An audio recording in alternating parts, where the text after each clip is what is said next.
இந்த இடம் இன்ன வரைக்கும் தெய்வீகம் போற்றக்கூடிய இடமாக இருக்கிறது சொன்னா ஏதோ சத்தம் ஒன்று கேட்பது போல் தெரிகின்றது. ரொம்ப நேரமா கேட்டுட்டே இருக்கும் போல நம்ம காலத்துக்கு ஆராய்ந்து ரொம்ப பெருமைகள் சேர்க்கக்கூடிய காரணங்கள் என்னவென்று தொலைதூர பார்வையில் கேட்டால் சத்தம் கேக்குது. 1 2 3 4 ஒவ்வொருத்தருக்கும் ஒரு பெருமை இருக்கும். ஆமா, ஒவ்வொரு இடத்துக்கு அப்படிப்பட்ட சிறப்புகள் இருக்கும். சத்தம் பெருமைக்குரிய சத்தம். குறிஞ்சி, முல்லை, மருதம், நெய்தல், தாரை கண்டு போற்றக்கூடிய பொன்னான 5 இடங்களில் எல்லா விதமான சிறப்பிக்கக்கூடிய இடம் இந்த குறிஞ்சி இடத்துக்கு மட்டும் அப்படி ஒரு பெருமை இருக்கு. சத்தம் சரியா கேட்டுருச்சா? ரொம்ப சிறப்பா கேட்டுட்டு இருக்கு. இல்ல ஒன்னும் பிரச்சனை இல்ல. இல்ல ஆம்பளை சத்தம் கேட்கிற மாதிரி இல்ல ஒண்ணு அது கேட்க வாய்ப்பு இல்ல. அது நீங்க கேட்டாலும் கேட்குமா? அப்படிப்பட்ட ஓசைகளுக்கு மத்தியிலே பெருமை செய்யக்கூடிய பெருமைகளுடைய கானம் இந்த மாதிரி காலத்தை வட்டாரத்தை இதுவரைக்கும் காணும். அப்படிப்பட்ட பெருமைக்குரிய வள்ளி வாழ்க்கையில எத்தனை வள்ளிகள் வந்தாலும் இந்த வள்ளிக்கு ஈடுகளை யாரும் கிடையாது. மாணிக்க வள்ளி, மரத வள்ளி, சுந்தர வள்ளி, நீலவள்ளி, பவளவள்ளி, சண்முக வள்ளி, முருக வள்ளி வட்டாரத்திலே காணமா. சண்முகவல்லி புதுக்கோட்டை, ஆமா, முருகவல்லி திண்டுக்கல். சரி, டான்ஸ் பேரா சொல்றீங்க. நீங்க நினைக்கிறது மாபெரும் தவறு. நீங்கள் இருப்பது நாடக கண்ணோட்டத்தில் இருந்து கொண்டிருக்கிறீர்கள். நான் அதை சொல்லவில்லை.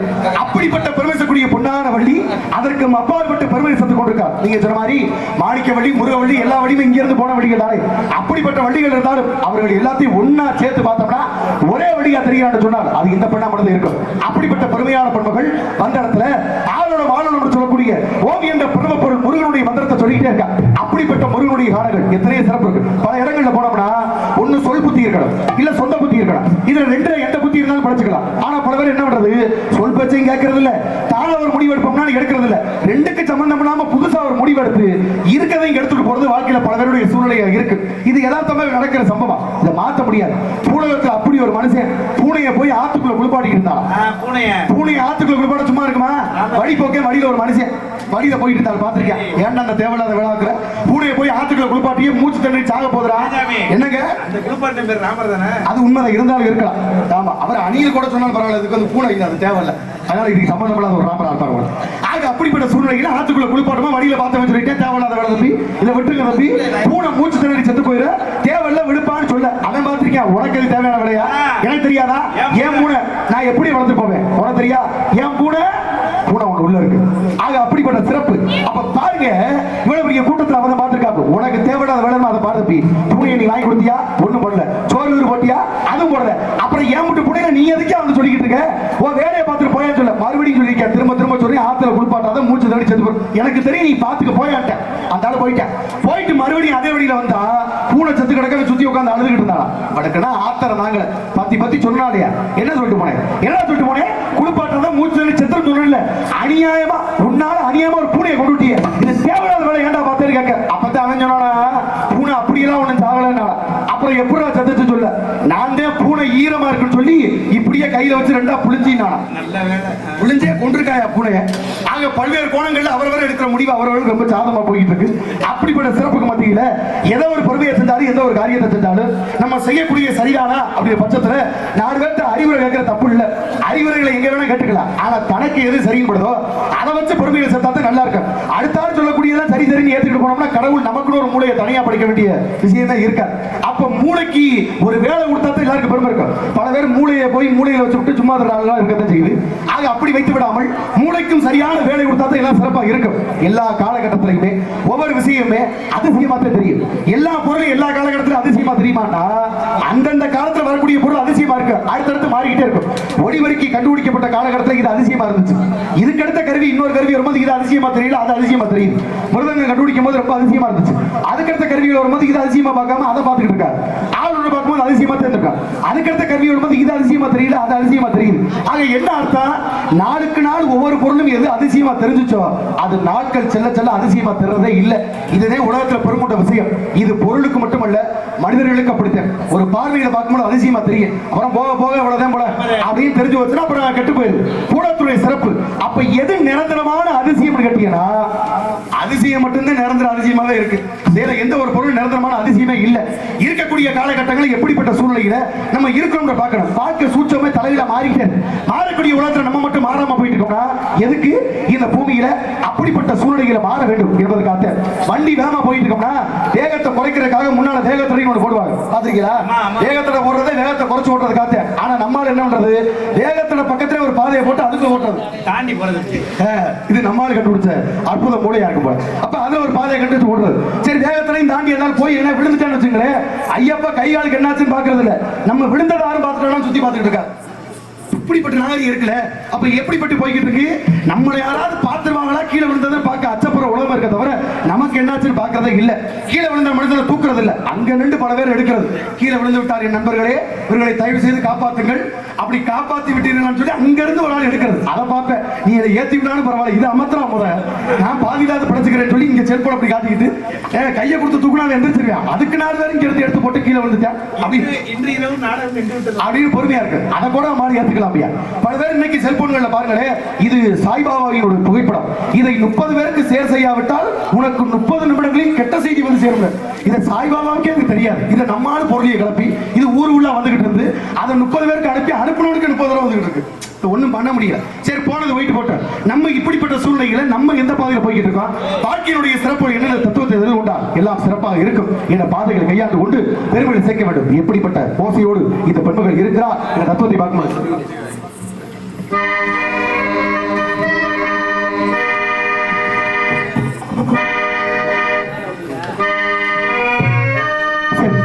செம்மீனே உங்கிட்ட சொன்னேனே, செவ்வந்தி பெண்ணுக்கு சிங்கார கண்ணுக்கு கல்யாண மாலை கொண்டு வா, வந்து ஆடியும் கொண்டு வா. செம்மீனே செம்மீனே உங்கிட்ட சொன்னேனே,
எப்படி இருந்தாலும் எத்தாக இருந்தாலும் புதியா இருந்தாலும் எட்டு புதியாக நாங்கள் பாடுவோம் என்று விண்ணப்பத்தை தெரிவித்துக் கொண்டு வாழ்க்கையில் வளமற்ற பெருமைகளை சேர்ப்போம். அப்படிப்பட்ட இடமாக விடை கொடுக்கிறது. பூதி என்ற வார்த்தைக்கு பெருமையை கொடுத்தது நம்ம. பூன்னா மென்மைன்னு அர்த்தம், தீனா வெறுப்பு சூடுன்னு அர்த்தம். மென்மையாக பேச தெரியும், தீ போல வெறுப்பையும் கேட்க தெரியும். அப்ப வெறுப்பான வார்த்தைகளை கொடுக்கிறது இந்த நாக்குல, பூ போன்ற வெண்மையான வார்த்தைகள் கொடுக்கிறது நாக்குல. அப்ப பூ போன்ற வார்த்தை அதையும் சேர்த்து தீ போன்ற வார்த்தை கொடுமை சேர்த்தோம்னா பூதியும் வரும். பல பேருக்கு பூதிக்கு விளக்க தெரியாம பூதியா பேசிக்கிட்டு அந்த பூதிய அர்த்தம் இல்லாம கந்தரன் ஊதியை படிச்சாலும் பூதியா பேசுறேன் அப்படி சொல்றது. ஆக அப்படிப்பட்டது மாற வேண்டும். அண்ணனுக்கு தெரியுது. ஆக விஷயங்கள் தெரிந்து கொண்டிருக்கிறார். கைத்தட்டுனா அப்படி இருக்கணும். இப்ப கைத்தட்ட அவர்கள் கேட்காம நம்ம கொடுத்துட்டு இருக்காங்க. இது அவர்கள் கொடுக்கக்கூடிய சிறப்பு. ஆனா இன்னொரு இடத்துல பாருங்களேன், ஒவ்வொரு கைத்தட்டுக்கு தனிப்பட்ட பெருமைகள் இருக்கு. ஆனா ஒரு சில மனுஷங்களா இப்ப பேடைக்கு வரும்பொழுது பொன்னாடையெல்லாம் முத்துறது வழக்கம். பொன்னாடை முத்தக்கூடிய வழக்கங்கள்ல துண்டு கிண்டு போத்துறாங்கன்னா ஒரு சில சமயங்கள்ல துண்டு ஒத்த மறந்துடுவார். இந்த துண்டுவோட மறந்த சமயங்கள்ல ஒரு 10 பேர் வரான 10 பேருக்கு 8 பேர் போட்டுறாங்க, 2 பேரை மறந்துடுவாங்க. அப்படி ஒரு பேச்சாளர் 8 பேருக்கு போட்டுறது நம்மளுக்கு மட்டும் துண்டு ஒத்தலையே எப்படா கேட்டு வாங்குறது, கேட்டு வாங்கினாலும் சங்கட்டம், துண்டு வாங்காம வீட்டுக்கு போனாலும் எந்த ஊருக்கு போனாலும் வீட்டுல உள்ளாலும் சங்கடப்படும். அப்ப துண்டு வாங்காம போக கூடாது, எப்படா துண்டு கேட்கறது அப்படின்றத மேடையில ரொம்ப நாகரிகமா சொன்னாப்படியா பேச்சாளர். நான் பல்வேறு மேடைகளில் கலந்து கொண்டதுண்டு, பல மேடைகளில் பேசியதுண்டு, பல மேடைகளை கண்டதுண்டு, போனதுண்டு, இருந்ததுண்டு, சென்ற துண்டுன்னு சொல்ல கூட்டத்தில் ஒரு ஆள் பார்த்துட்டார், ஆகா துண்ட போட்டு தப்பி ஒரு ஆள் தடுத்துறாயா, துண்டு கண்டு போத்துறையா, அதுக்கப்புறம் போத்தி விடுங்க சொல்ல கதையா. இப்படி நாசுக்கா பல பேர் வாங்குற சமயங்கள இருக்கத்தான் செய்யுது. அப்போ ஒரு கோணத்துல எந்த தன்மைகளை வெளிப்படுத்துறோம் இருக்கு. சில பேருக்கு பாருங்களேன், பல பேர் பார்த்திருப்பீங்க பேச்சு, சில பேர் பேசினாலும் யதார்த்தமா பேசக்கூடிய ஆளுகளுக்கு கைத்தட்டு தட்டினாதான் பேச வரும். அப்படி பேசி பழக்கப்பட்டவர் பல பேர் இருக்கும். அப்படி கைத்தட்டு பேசும்பொழுது கைத்தட்டு கொடுக்கிறது மக்களுக்கு நல்லது, ரொம்ப சிறப்பு. ஆனா சில பேர் கைத்தட்டு வாங்கியே பழக்கப்பட்ட ஆளுக்கு கைத்தட்டு தட்டுல சில பேருக்கு பேச வராது. அப்படி ஒரு ஆள் சில பேர் இருக்காரு பூலோகத்துல. யதார்த்தமான மனிதர்கள் யார் நம்ம காலகட்டத்துல சர்க்கஸ் கூட பார்த்திருப்பீங்கல்ல, இந்த சர்க்கஸ் கம்பெனிக்கு முன்னால ஒரு சின்ன வட்டமா வளையத்துல தீ பிடிச்சி எறிய மாதிரி எரியும். அதுக்குள்ள ஒரு ஆள் குதிச்சு குதிச்சு வெளியே வர நீங்க பார்த்திருப்பீங்க. ஆமா ஆமா ஆமா. இப்ப படத்தை சர்க்கஸையும் காணா, குதிக்கிறாளையும் காணா, குதிச்சாலை எங்கேயும் காணா. போயிட்டு போட்டு நல்லா இருக்கேன்னு மனுஷன் கேட்கறது இல்ல, நல்லா இருக்கேன்னு கேட்டா நல்லா இருக்கேன்னு சொல்ல நாதி இல்ல. ஒருவேளை ஒரு சில பேர் நல்லா இருக்கேன்னு சொல்லிட்டா நீ மட்டும் எப்படி நல்லா இருக்க, நான் அப்படி போயிட்டு அப்படின்னு எதுக்க திரும்ப அப்படி இருக்கு.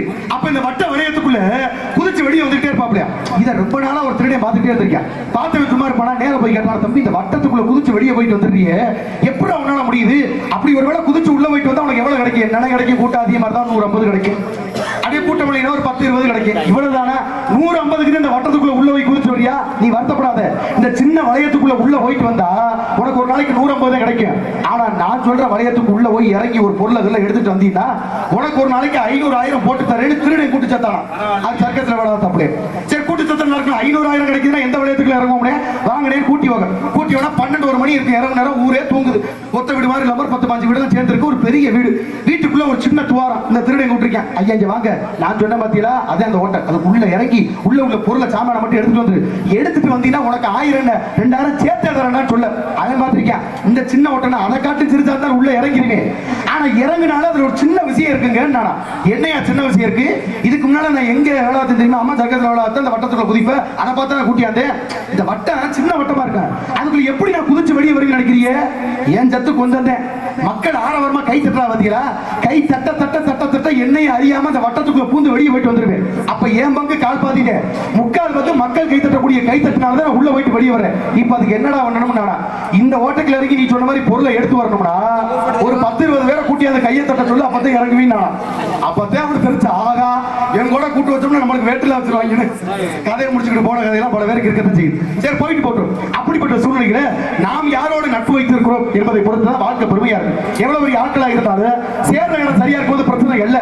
என்னைக்குமே தவறான பாதையில ரொம்ப வேகமா போறதை காட்டிலும் சரியான பாதையில மெதுவா போறதாக சிறந்தது. பாதையை தேர்ந்தெடுத்து ஓடக்கூடியவன் பெருமோட இடத்த அடைய முடியும். பல பேர் பாதையை தேர்ந்தெடுக்காம ஓடிட்டே இருக்காது. குன்னக்குடிக்கு மாலையை போட்டுட்டு மேல்மருவத்துல பக்கம் போறது, அங்கிட்டு போனா எப்படி முருகனை காலம் தெரியாது, அங்கே போனா எப்படி முருகன் இருப்பாரு, முருகன் போற பாதையில போனா தான் அங்கிட்டு பார்க்க முடியும். ஆனா பல பேர் இந்த பக்கம் பாதை போட்டு ஆளை காலம் தேடுற கதையா. ஒரு பாதையை தேர்ந்தெடுக்காம ஓட்ட ஓடி பிரயோஜனம் அல்ல. எவ்வளவு பெரிய மனிதா இருந்தாலும் நல்லா யோசிச்சு பாருங்களேன். சில பேர் சொல்லுவாங்க நல்லா உழைக்கிறேன், திறமையை கத்துறேன், பாடுறேன், வைக்கிறேன், எல்லாமே படிக்கிட்டு இருக்கேன், ஆனா எனக்கு மட்டும் சம்பளமே கொடுக்க மாட்டாங்க, மத்தாளுக்கு அள்ளி கொடுக்கலான்னு பேச்செல்லாம் பல இடத்துல அடிவடு நீங்க செய்தி கேட்டிருப்பீங்க. நான் கூட அப்படித்தான். இப்ப யதார்த்தமான பூமியில எதுக்கு தொழில் பண்றாருக்கும் சம்பளம் கொடுக்க மாட்டாங்க அப்படின்னா, இந்த உலகத்தை பொறுத்த வரைக்கும் கடினமா உழைக்கிற யாருக்குமே சம்பளம் கிடைக்கிறது இல்ல. ரொம்ப கவனமா உழைக்கிறாரு. நீ வரணும் தானே எதிர்பார்த்தேன், நீ வந்துட்ட பாத்தியா எனக்கு சந்தோஷம் தாங்கல அப்படின்னம்னா நம்மளை விரும்புறாரு அப்படின்னு ரொம்ப சேர்த்து கொடுத்து அவரே போட்டுக்கிறார். அப்புறம் கடைசியில் என்ன போறது, கடைசியில் ஐயா இவன் இல்லைன்னா போயிட்டு போட்டுமே, இவன் இல்லைன்னா நல்லபடியா நடிச்சிருப்பேன், அதுக்கப்புறம் என்ன பண்ணலாம் தோடுறது. அப்ப யதார்த்தமான உண்மை ஒருத்தர் உயர்த்தி உயர்த்தி உயர்த்தி உயர்த்தி கொண்டு வரது ஒரு வழக்கமா இருக்கு. மூலப்பரம்பொருள் அப்படி ஒரு மனுஷன் வாழ்ற வாழ்க்கையில பெருங்கொண்ட அரசியல் தாந்திரிகம் படிச்சாரு. அப்பா வந்துட்டு அப்பாட்ட மயம் கேட்டான், அப்பா ரொம்ப அரசியல்லாம் நம்ம நல்லா இருக்கீங்க, நானும் அரசியலுக்குள்ள வரணும்னு ஆசைப்படுறேன், கொஞ்சம் கை தூக்கி விட்டீங்கன்னா நல்லா இருக்கும், அரசியல என்னென்ன பண்ணா முன்னேற்றம் கிடைக்கிது, நீங்க சொன்னீங்கன்னா கொஞ்சம் பழச்சுக்கிறீங்களா, அப்படி என்ன பண்ற அரசியல முன்னுக்கு வரணும்னா பாடம் கிட்ட கத்துக்கணும்னு ஆசைப்படுறேன். சரி முத பாடமா சொல்லித்தரேன், அதுக்கு நம்மகிட்ட முக்கியமான ஒரு புத்தகம் இருக்கு. மேல ஒரு பரண்ட 2வது படிக்கு மேல இருக்கு. அதுல ஒரு ஏணியை போட்டு ஏறி நான் பிடிச்சுக்கிறேன். நீ மேல அந்த புத்தகத்தை மட்டும் எடுத்துட்டு வா. உனக்கு அரசியல் தந்திர முத படத்தை எப்படி கத்துக் கொடுக்குறேன் பார்க்க சொல்ல. நம்ம ஆளு ஏணி அப்பா பிடிக்க மயம் பார்த்திருக்கேன். அப்பா விட மாட்டேன் ஏற அப்படின்னு சொல்ல. மேல போய் இலக்க தொட்டானா இல்லையா, சொன்ன மாதிரியே ஏணி அப்பா கவுத்துட்டா கீழே அடிவெட்டு கிடந்து வந்தானா. என்னப்பா உன்ன நம்பி மேல ஏறினேன், உன்னால கீழே வர அடிவெட்டு கீழே கிடக்குறேன். இதெல்லாம் கொஞ்சமாவது நியாயமானு கேட்க அப்பத்தே அப்பா சொன்னாரா, அரசியல்ல முத படம் இதாண்டா, அப்பனா இருந்தாலும் நம்பி வராத அப்படின்னு சொன்னாராம். இது யதார்த்தமான கணக்கு. ஆக பல சூட்சமங்கள் இடத்தில் புரிந்து கொண்டால் வாழ்க்கை சிறப்பா அமையும் என்ற தத்துவத்தை இருத்தாக்கி கொண்டு எல்லா இடத்திலையும் எல்லாரும் கைதூக்கி விடுவார்கள் என்ற எண்ணத்தை விட்டுவிட வேண்டும். தனக்குத்தானே முயற்சி செய்து தற்பெருமை இல்லாமல் வாழ்க்கையை வாழ்ந்தவனா என்னைக்கு பெருமையா இருக்கும். பதவியும் பேரும் புகமும் வந்த பின்னால மனசுக்கு வரக்கூடிய ஒரே வியாதி பார்வை குறைபாடு மட்டும்தான். ஏன் பார்வை குறைபாடு பதவி மடங்கு வந்தோட வருது? நம்மளை ஏற்றி விட்டு யாருன்னு தெரியாம நம்மளாம் தெரியாதவங்க எல்லாம் அது மாதிரி சூழ்நிலை இருந்தாலும் இந்த உலகத்தில் எப்படிப்பட்ட பெருமை தான் கண்டால் கப்பது போய் காதால் கேட்பது போய் தீர விசாரிப்பது போய் என்ற தத்துவத்தை கூறி கணில் கருவாய் இருக்காப்ல உங்களுக்காக உங்க விருப்பத்துக்கான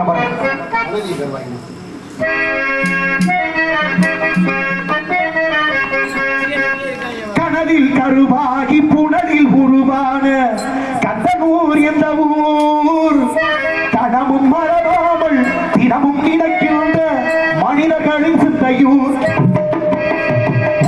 கருவாகி புனலில் உருவான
அன்புள்ளவர்களுக்கு வணக்கம் வணக்கம் வணக்கம். அன்பு செய்தவர்களுக்கு நன்றார்ந்த வணக்கங்கள். உள்ளிருந்த சத்தம் கேட்டவர்களுக்கும் நன்றி நன்றி வணக்கம் வணக்கம். அதாவது அப்படிப்பட்ட பூமியில இடத்தை கருத்து கொண்ட பூமி சுந்தரமங்கையா ஆளோடு சிரித்துக் கொண்டிருக்கிறார். அற்புத வழியாக சிரித்துக் கொண்டிருக்கிறார். ஆளோடு சொல்லக்கூடிய பூமி என்ற பருவப்பள்ளி முன்வைத்துக் கொண்டு முருகனுக்கான காவல். சீக்கிரம் வள்ளிக்கு முருகனுக்கு திருமணத்தை முடிச்சு வைக்கணும். நம்ம வந்த கழகமும் வெற்றி அடைந்தார் போல் செல்ல வேண்டும். அப்படி போனாத்த எல்லாருக்கும் பெருமை இருக்கும். அதனால எல்லா விதமான காலகட்டத்திலையும் பெண்கள் சத்தம் காதுக்கு கேட்டுச்சு ஆரம்பத்துல இருந்து. நீங்க சொன்ன மாதிரி ஆண்கள் சத்தம் கேட்ட மாதிரி இறக்கிற மாதிரி நவதானியத்திலேயே முருகனுக்கு ஏன் தினையை மட்டும் படைக்கிறான்? அதுக்கு சாமியை விளக்கம் சொல்லும்படி கேட்டுக்கிறேன். நவதானியத்திலேயே தினையை மட்டும் ஏன் படைக்கிறான்? அந்த நிலத்துல விளையிறத படைக்கிறான். இப்ப யதார்த்தமான கருத்துக்கள் பல இருக்கிறது. காலம் கடந்து எத்தனையோ சிறப்பு இருக்கு. திரையை மட்டும் எப்படிங்க திணைக்கு மறுபெயர் ஒழுக்கம் நெறி அப்படியோட இருக்கு. அந்த திணை வர இந்த திணை வர இப்ப கருணை சிந்தனை இயற்கை வளங்கள் அந்தந்த பூமியில என்னென்ன வழிபாடு இருக்கிறதோ அதை படைக்கிறது இயற்கையான வழக்கம். வரகு சாம இதெல்லாம் பெரும்பாலும் கோவில்களை நம்ம பயன்படுத்துறோம்னா இந்த வரைக்கும் அந்த கோவில்களை பயன்படுத்தக்கூடிய மூல காரணம் அங்க மட்டுமல்ல, முருகனுக்கு மட்டுமல்ல, எந்த ஒரு தெய்வம் ஆலயத்தை கட்டினாலும் இந்த ஆலயத்துக்கு மேல கலசத்துல நவதானியங்கள் வைக்கிறது ஆரம்ப காலத்தினுடைய மரபு.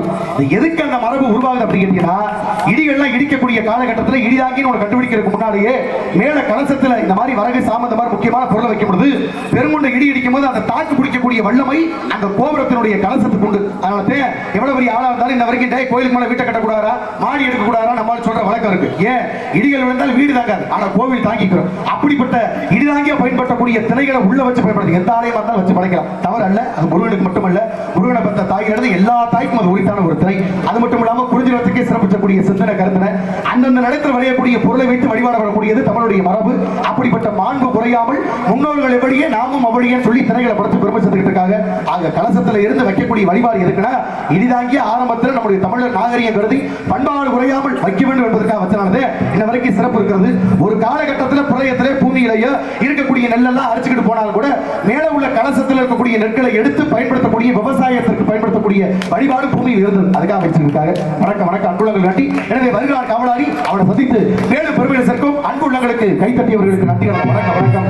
சுந்தரம் இருந்த பொட்டி அந்த